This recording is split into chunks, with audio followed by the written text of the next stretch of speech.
Welcome to EWS. EWS में आपका स्वागत है। आज हम जो लेसन करने वाले हैं आज इंग्लिश का, अब तक हमने 2 लेसन सीखे हैं। लेसन 1 में हमने सीखा इंट्रोडक्शन ऑफ इंग्लिश, जहां पर हमने सीखा व्हाट इज इंग्लिश, और लेसन 2 में हमने सीखा ग्रीटिंग्स। ओके ना, कि किस तरीके से हम हाय हेलो बोल रहे हैं, किस तरीके से हम किसी के साथ इंटरेक्ट कर सकते हैं। आज हम सीखेंगे वेरी इंपॉर्टेंट थिंग। आज हम एंटर करेंगे वर्ल्ड में, किसके? ग्रामर के वर्ल्ड में। ठीक है, ग्रामर में आज हम एंटर करने वाले हैं। ठीक है, ग्रामर को सीखने से पहले एक चीज याद रखें आप हमेशा, कि बिना पार्ट्स ऑफ स्पीच के कोई काम नहीं होगा इंग्लिश में। आप कितनी भी कोशिश कर लो, there will be a moment, there will be a stage in your life जहां आप नहीं बढ़ पाओगे आगे इसके बिना। आप इंग्लिश बोलना सीख लो, कोई बात नहीं। एक टाइम ऐसा आएगा जहां आपको लिखना पड़ेगा, you have to write something, और फिर वहां पर आप खुद से नहीं सोच पा रहे हो। ठीक है, तो उसके लिए आपको चाहिए कि आप पार्ट्स ऑफ स्पीच समझें। क्या है ये? थोड़ा बोरिंग हो सकता है, but yes it's so important. In fact first class, second class, third, fourth, fifth, six, seventh, eighth तक ये बार बार उनके ग्रामर में सिखाया जाता है। उन्हें 9th में भी इंटीग्रेटेड ग्रामर करके उनको सिखाया जाता है, 10th में भी पूछा जा रहा है। तो लाइक हर स्टेज पे आपकी हर स्टेज पे ये आएगा बार बार। ओके, आपके कोई भी कॉम्पिटिटिव एग्जाम्स हैं, आपको ये आना चाहिए, क्योंकि इसके बिना कुछ नहीं होने वाला। ठीक है, तो आज हम इसे समझते हैं क्यों जरूरी है इंग्लिश में। तो पार्ट्स ऑफ स्पीच का, स्पीच के 2 मतलब होते हैं। एक होता है भाषण देना, एक होता है भाषण कि आज सर स्पीच देंगे। ओके, और यहां जो हम सीखने वाले हैं वो है भाषा। आज इंग्लिश का मतलब है, यहां पर जो पार्ट्स ऑफ स्पीच में जो हम सीख रहे हैं, स्पीच का मतलब है लैंग्वेज। इस सेंस पे काम करेंगे, यानी क्या मतलब बना? पार्ट्स ऑफ लैंग्वेज, नॉट भाषा। ठीक है ना, इसी चीज को समझेंगे हम। जो इसके अंदर चीजें आने वाली हैं जिन्हें हम डिस्कस करेंगे one by one. Okay, noun, pronoun, adjective, verb, adverb, preposition, conjunction and interjection. ठीक है, ये 8 पार्ट्स ऑफ स्पीच है जो बहुत जरूरी है आपके लिए। बट आज मैं सिर्फ इतना बताना चाहूंगा that what is parts of speech and क्यों जरूरी है, क्यों सीखना है यार इसको, क्या है। सीधा टेंसेस पे क्यों नहीं जा सकते? जाओ, बिल्कुल जाओ, फिर वापस यहीं आना है आपको। ओके ना, तो उस चीज को समझने के लिए पहले यहीं से अगर आप अच्छा कर लोगे तो आपको कहीं पे कोई टेंशन नहीं होगी कि कहां लगाना है, इस कहां लगाना है, आर कहां पे, ये वर्ब कहां पे, वो सब कुछ समझ में आएगा आपको। चलो एक बार इसे समझते हैं क्या है ये। एक एग्जांपल से लेते हैं, कुछ उनसे समझेंगे अब इन्हें। ठीक है, पहला एग्जांपल है मेरा, there is so much rush. Rush का मतलब यहां पर क्या है सेंटेंस का मतलब, कि there is so much rush, की बहुत भीड़ है। ठीक है ना, यहां पर हम रश का मतलब क्या है? भीड़। ठीक है, ओके, नेक्स्ट एग्जांपल लेते हैं। I have to rush as I am getting late. I have to rush. ठीक है, रश का मतलब यहां पर क्या होगा? Run. I have to run, यानी कि भागना, कि भाई मुझे भागना होगा, मुझे जल्दी निकलना होगा। I have to rush as I am getting late, क्योंकि मैं लेट हो रहा हूं। तो spelling same, pronunciation same, meaning कैसे अलग हो गया? क्यों अलग हो गया? पार्ट्स ऑफ स्पीच की वजह से।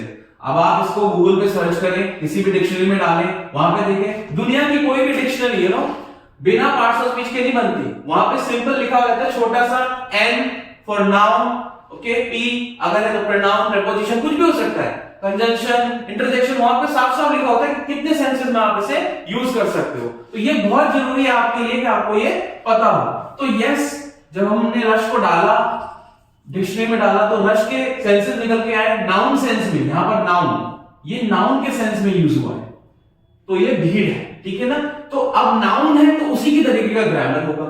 ठीक है ना, आई हैव टू रश। अब रश मतलब यहां पर भागना, कोई एक्टिविटी हो रही है। ठीक है, तो ये वर्ब के सेंस में यहां पर निकल कर आया है, तो ये उसी के सेंस में यूज हो रहा है। ठीक है, तो जैसा पार्ट्स ऑफ स्पीच होगा उसी के अकॉर्डिंग ग्रामर चलता है। ग्रामर के अकॉर्डिंग पार्ट्स ऑफ स्पीच नहीं चलेगा।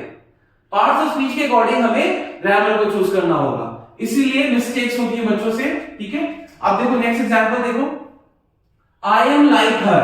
अगर सिंपली देखा जाए तो ज्यादा लोग इसे समझेंगे कि आई एम लाइक हर मतलब मैं उसे लाइक करता हूं। एब्सोल्युटली रॉन्ग, क्योंकि यहां पर लाइक वर्ब है ही नहीं और ये सेंस भी नहीं बन रहा, क्योंकि आप ऐसे नहीं बोल सकते कि आई एम लाइक हर, नहीं बनेगा सेंस। दूसरे एग्जांपल देखें आप, आई लाइक हर, मैं उसे लाइक करता हूं, ठीक है, ये बिल्कुल सही है, ठीक है। लेकिन ऊपर वाला गलत है, क्यों गलत है, ठीक है ना। लेकिन मैं कहता हूं ये सही है। क्यों सही है? अगर मैं इसे दूसरे तरीके से, अगर आप इसे वर्ब की तरह ट्रीट कर रहे हो तो गलत है। ये वर्ब नहीं है यहां पर, ये क्या है आपका प्रेपोजिशन है। क्या है ये? प्रेपोजिशन, ठीक है। तो यहां पर इसका मतलब है क्या? के जैसा, के जैसा। तो आई एम लाइक हर, मैं उसी की तरह, ठीक है ना। मैं उसको लाइक करता हूं ऐसा मीनिंग नहीं है, मैं उसकी तरह हूं, आई एम लाइक हर। और आई लाइक हर मतलब मैं उसे लाइक करता हूं। तो यहां पर जो ये लाइक है ये वर्ब है, इसे हम समझेंगे आगे, ओके, कैसे यूज कर। बट अभी आप समझिए कि क्यों पार्ट्स ऑफ स्पीच की जरूरत है। इसीलिए जरूरत है, वर्ड भले ही सेम हो लेकिन उनके मीनिंग अलग हो सकते हैं। ये डिपेंड पूरी तरह से करता है पार्ट्स ऑफ स्पीच पर। नेक्स्ट एग्जांपल देखते हैं, ही इज फास्ट। फास्ट मतलब नॉर्मली हम देखें, फास्ट मतलब क्या? तेज, ठीक है ना, तेज, वो बहुत तेज है, ठीक है ना, ही इज फास्ट। अब नीचे देखें, ही हैज फास्ट। अब नॉर्मली बच्चों को देख रहे हैं ना तेज, वो तो उसको भी यहीं पे जज करेगा कि वो तेज है या उसके पास तेज है, ऐसा बोलेगा, ठीक है। तो हमारे माइंड में एक वर्ड का एक मीनिंग होने की वजह से हम उस दूसरे वर्ड को भी उसी सेंस में चेक करने लगते हैं, ठीक है ना, पर वो सेंस नहीं निकल पाता। अब ही हैज फास्ट अगर किसी को पता है तो वो उसे समझ पाएगा कि ही हैज फास्ट, यहां पर हम व्रत की बात कर रहे हैं कि आज या फास्ट है उसका व्रत, ठीक है ना। तो यहां पर he is fast, is fast जब निकला तो यहां पर मीनिंग था ये एडजेक्टिव के सेंस में, आप क्वालिटी बता रहे हो कि बंदा क्या है, ही इज फास्ट। और यहां पर क्या सेंस में जा रहा है ये जा रहा है आपका नाउन में। नाउन है ये आपका कौन सा, वो हम आगे बात करेंगे इसके बारे में, ठीक है ना। ही हैज फास्ट, उसका फास्ट है, तो दिस इज व्हाई उसी तरीके का ग्रामर लगा हुआ है। वर्ड बिल्कुल सेम है लेकिन ऊपर वाले में इज लगा है, नीचे वाले में हैज लगा है। इसके पीछे जो रीजन है वो इन पार्ट्स ऑफ स्पीच का है, ठीक है। ये हम लेसन वाइज लेसन डिस्कस करेंगे आगे, आपको ध्यान से देखना है, इसे समझना है इसे। नेक्स्ट एग्जांपल देखते हैं, do you have proper uniform. अब ये देखो वर्ड प्रॉपर, कई बार ऐसा हो जाता है नए नए वर्ड भी बन रहे हैं, तो आप जैसे कॉम्पिटिटिव एग्जाम्स की तैयारियां कर रहे हैं तो आपको समझ में आना चाहिए कि एक वर्ड से दूसरा वर्ड कैसे डिजाइन हो रहा है, उसके लिए आपको इसकी जरूरत पड़ने वाली है। अगर आप इसको समझ जाओगे everything is going to be clear, okay. अब do you have proper uniform, proper यहां पर क्या है, एडजेक्टिव का काम करता है कि भाई आपके पास यूनिफॉर्म प्रॉपर है, ओके ना, प्रॉपर यूनिफॉर्म है। नेक्स्ट एग्जांपल देखें, वेयर योर यूनिफॉर्म, अपनी यूनिफॉर्म पहनो, पर कैसे पहनो, प्रॉपरली, अच्छे से पहनो, ठीक है ना। तो यहां पर ये एडवर्ब का काम कर रहा है, ठीक है। तो ये जानना जरूरी है आपको कि एक वर्ड कितने एंगल से यूज हो सकता है और उसको यूज करने के लिए हमें पता होना चाहिए नाउन क्या है, प्रोनाउन क्या है, adjective, verb, adverb, preposition, conjunction, interjection.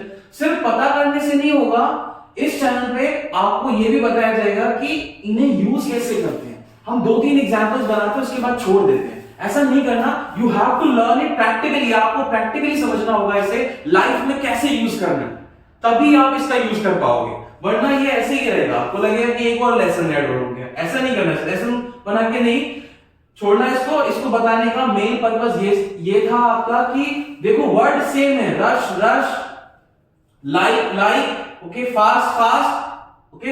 यहां पर कई बार नए फॉर्म करने पड़ते हैं तो प्रॉपर प्रॉपरली हो गया, तो ऐसा कैसे हो रहा है, सब पार्ट्स ऑफ स्पीच का खेल है, ठीक है। लर्न नहीं करना, अब आप इसे 2 वर्ड समझ लो कि प्रॉपर अलग है, प्रॉपरली अलग है, ऐसे करोगे तो कभी नहीं होने वाला, ठीक है। तो point to teach you parts of speech ये था कि आप समझें importance of parts of speech, और जो नेक्स्ट लेसन में बनाने वाला हूं आपका, okay, 1 by 1 noun, pronoun, adjective अच्छे से क्लियर करेंगे इनको, तभी आगे चलेंगे हम, ठीक है ना। आप ऑटोमेटिकली सीखते चले जाओगे।